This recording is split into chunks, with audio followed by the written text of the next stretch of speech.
अस्सलामु अलैकुम वरहमतुल्लाहि वबरकातुहू। आज के सबक में आप सबका बहुत बहुत खुशामदीद। आज हिस्सा नज़्म का आगाज़ होता है और हिस्सा नज़्म में जैसा कि आपको मालूम है कि नज़्म की बहुत सी क़स्में हैं, तो उनमें से चूँकि सबसे क़दीम तरीन क़िस्म, क़दीम तरीन सिन्फ़ जो अहले अरब के अंदर भी राइज थी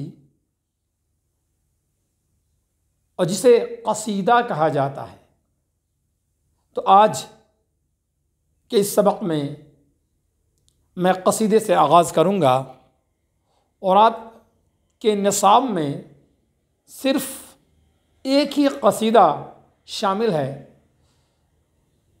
तो उसी क़सीदे से आज आगाज़ करूँगा। तो क़सीदा से पहले क़सीदा गो शायर के बारे में कुछ मालूमात ज़रूरी हैं। तो आपकी किताब में जो क़सीदा शामिल है, उस क़सीदा गो शायर का नाम है मिर्ज़ा मोहम्मद रफ़ी सौदा। मिर्ज़ा मोहम्मद रफ़ी सौदा के बारे में मुख्तसरन तज़किरा करूँगा, उसके बाद सबक पे आ जाऊँगा।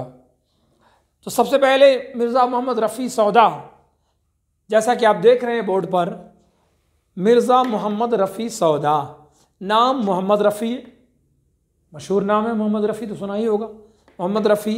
तखल्लुस इनका सौदा है। मिर्ज़ा मोहम्मद रफ़ी सौदा के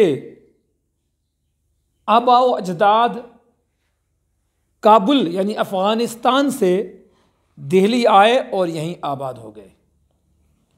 आज भी दिल्ली में अफ़गानियों की एक अच्छी खासी तादाद आबाद है। तो इनके वालिद साहब मोहम्मद शफ़ी सौदा थे, मोहम्मद शफ़ी थे, तो दिल्ली आए, वहीं आबाद हो गए। मुग़लों का दौर था, उस ज़माने में बादशाह वक्त शाह आलम आफ्ताब दिल्ली के फरमारवा थे।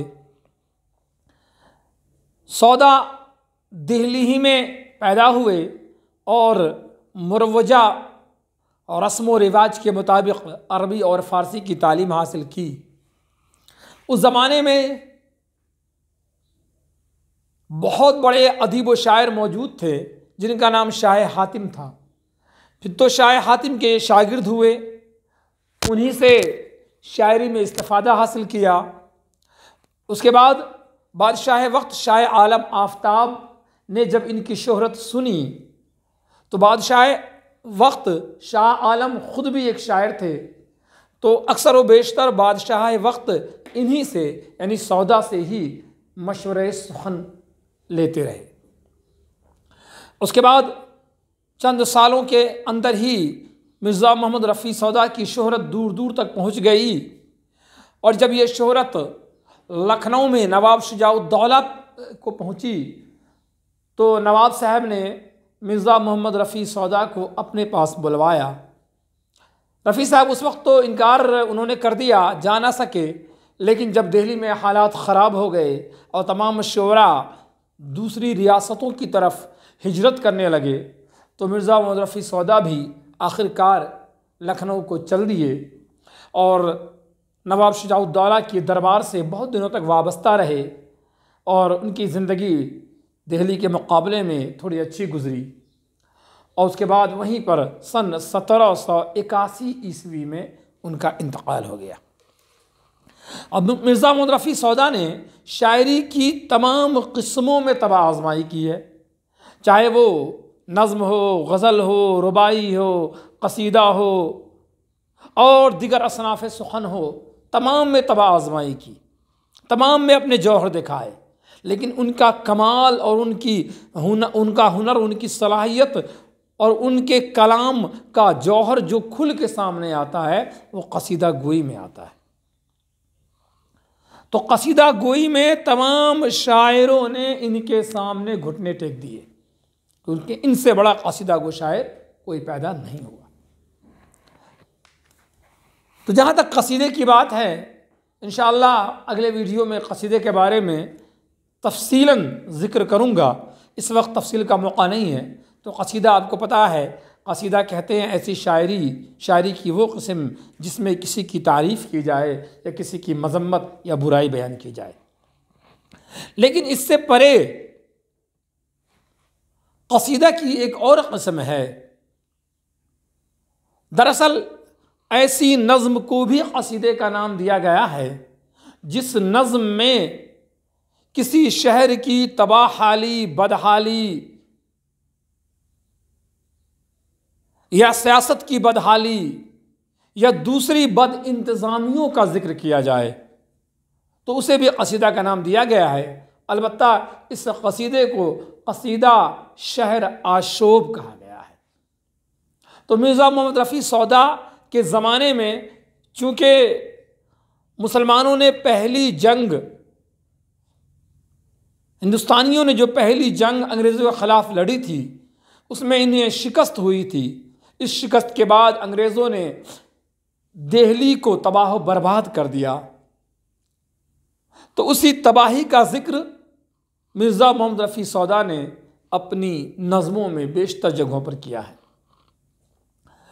तो इसी सिलसिले की एक नज़्म आपके निसाब में शामिल की गई है जिस नज़्म का नाम है कसीदा शहर आशोब। तो चलिए बाज़ाब्ता कसीदे की इब्तिदा करते हैं, शुरुआत करते हैं कसीदा शहर आशोब की। तो कसीदा यूँ है, अब सामने मेरे जो कोई पीर व जवां है, दावा न करे ये कि मेरे मुंह में ज़बां है। मैं हज़रत सौदा को सुना बोलते यारो, अल्लाह रे क्या नज़्म बयां है। और इतना मैं किया अर्ज़ कि फरमाइए हज़रत, आराम से कटने की तरह कोई भी यहाँ है। सुनकर ये लगे कहने के खामोश ही रह जा, इस अम्र में कासिर तो फरिश्ते की ज़बां है। तो क्या क्या मैं बताऊं कि ज़माने में कई शक्ल है, वजह माश अपनी सो जिसका ये बयां है। चंद अशार पहले इसकी तशरीह किए देता हूँ, बाद में आगे पढ़ेंगे। तो इस कसीदे की इब्तिदा और शुरुआत मिर्ज़ा मोहम्मद रफ़ी सौदा ने इब्तिदा में चंद अशार में, जितने अशार मैंने पढ़े हैं अभी, इन अशार में मुबालगा आराई से काम लिया है और इन अशार में सनत ताल्ली से काम लिया है। यानी अपने आप को मोहम्मद रफ़ी सौदा ने गायबाना तौर पर रख कर ख़ुद अपनी ज़बान से, अपने अंदाज में अपनी तारीफ़ की, अपने कलाम की तारीफ़ की है। गौर से सुनिए। फरमाते हैं रफ़ी साहब, अब सामने मेरे जो कोई पीर व जवां है। यहाँ दो लफ्ज़ है, आया है पीर व जवां। ये सनत तज़ाद भी कह सकते हैं इसको, क्योंकि एक ही शेर के अंदर मुतज़ाद अल्फाज इस्तेमाल हुए हैं। पीर का माना बूढ़ा है और जवान इसका अपोजिट है, जवान इसकी ज़िद है। पीर व जवां, बूढ़ा जवान। तो फरमाते हैं शायर, अब सामने मेरे जो कोई पीर व जवां है, दावा न करे ये कि मेरे मुंह में ज़बां है।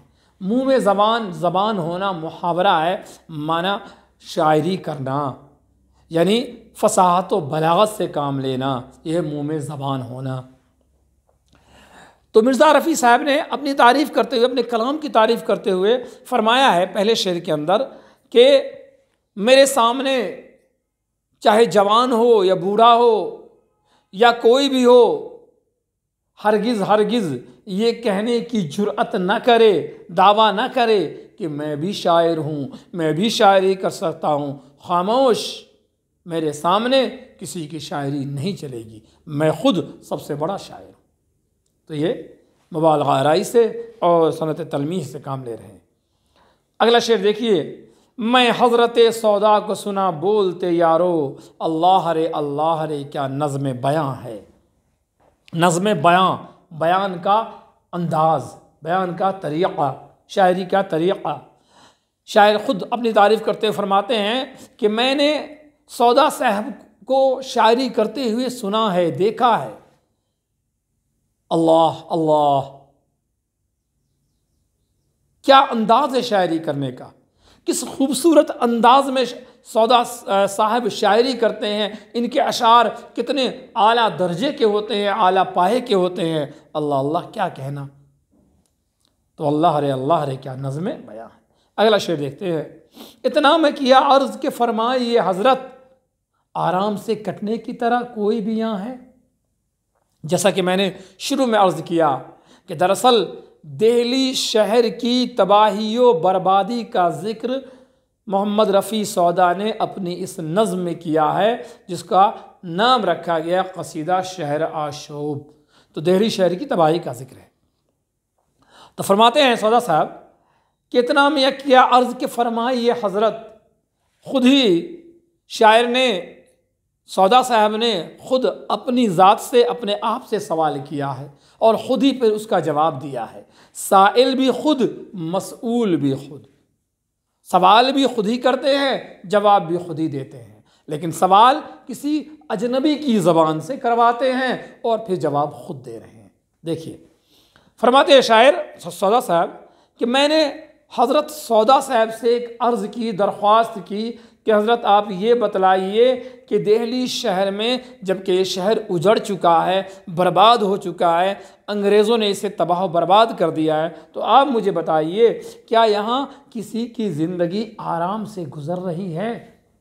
यानी दिल्ली शहर के अंदर जितने भी पेशावर लोग हैं, जो ताजिर हजरात हैं या जो कोई भी हो, ख़्वाह वो किसी पेशे से ताल्लुक़ रखता हो, किसी भी पेशे में, किसी भी प्रोफेशन में किसी को कोई कामयाबी मिल रही है, वो कामयाब तिजारत या बिज़नेस चल रही है?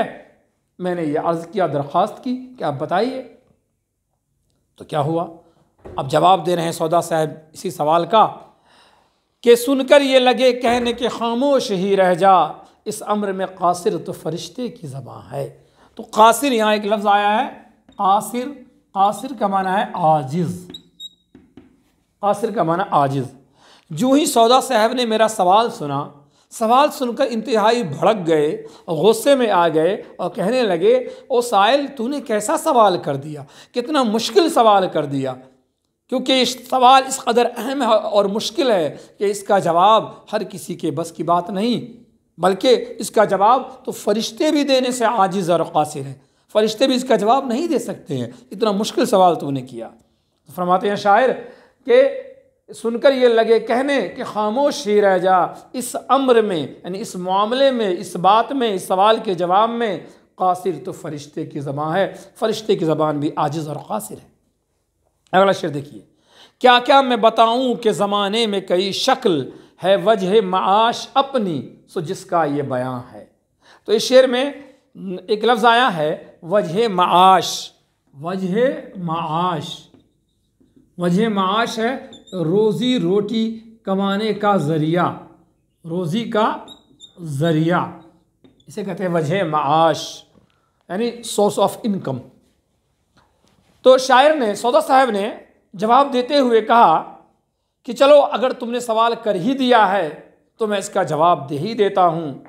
और जवाब ये है कि शुरुआत यहाँ से कि देखो दिल्ली शहर के अंदर जितने भी लोग ख़्वाह वो किसी पेशे से वाबस्ता हो, जुड़े हुए हों, तो उन पेशों का मैं अब जिक्र कर रहा हूँ, तफसीलन हर एक पेशे के बारे में बतलाता हूँ कि किसी पेशे में किसी को भी, पेशावर को कोई कामयाबी हासिल हो रही है या नहीं हो रही है। तो सुनो, तो क्या क्या मैं बताऊं कि ज़माने में कई शक्ल, यानी ज़माने में या दिल्ली शहर में रोज़ी रोटी कमाने के बहुत से ज़राए हैं, बहुत से तरीक़े हैं, उन्हीं ज़रायों का, उन्हीं तरीक़ों का मैं बयान कर रहा हूँ।